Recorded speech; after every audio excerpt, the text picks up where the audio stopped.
Hello mga idol,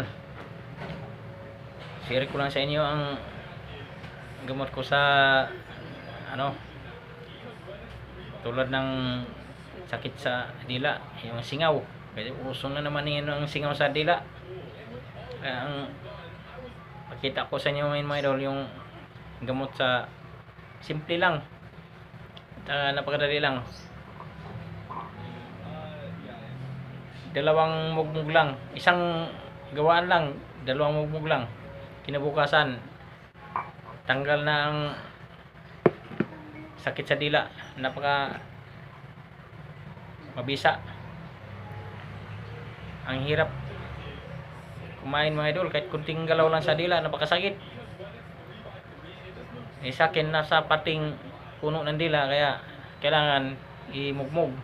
Kung nasa parting dulo ng dila, madali lang, pwede lang ipahid, pwedeng mugmog.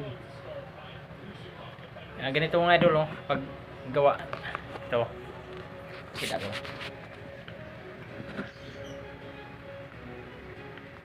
ano, hiwa-hiwain lang, wala naman dito, tapos lagyan ng kaunting tubig, tansahin lang ng mga dalawang mugmog lang. Ito yung halaman mga idol. Ayan. Ito. Ayan, lapit ko pa. Marami ito sa probinsya. Dito sa syudad, in-order na to sa online. Marami tayo sa online. Mura lang to. Wala pang halagang 50 pesos. Mahaba to ito. Muiksi na lang kasi ginagamit ko nung nakaraan. Ginagamit ko sa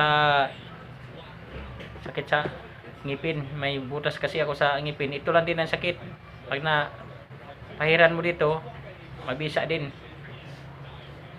Isang taon bago sumakit ulit ng ngipin mo. Ito lang. Ipahid lang sa parte ng sakit ng ngipin. Maraming gamot pala ito mga idol. Hindi lang sa sakit sa ngipin, pati sa singaw ng dila. Katulad nung sa tawas, sinubukan ko rin, wala, isang linggo bago gumaling. Ito gagawin ngayong umaga, kinabukasan wala na. Napaka sarap na kumain, wala nang hasol. Yan o. Ang tawag dito, makabuhay na halaman. Makabuhay, hindi ko alam anong tawag sa inyo to mga idol, sa inyong probinsya. Ayan o. Yan yung kulay ng ano sa dulo niya. Makatas to pagka ano.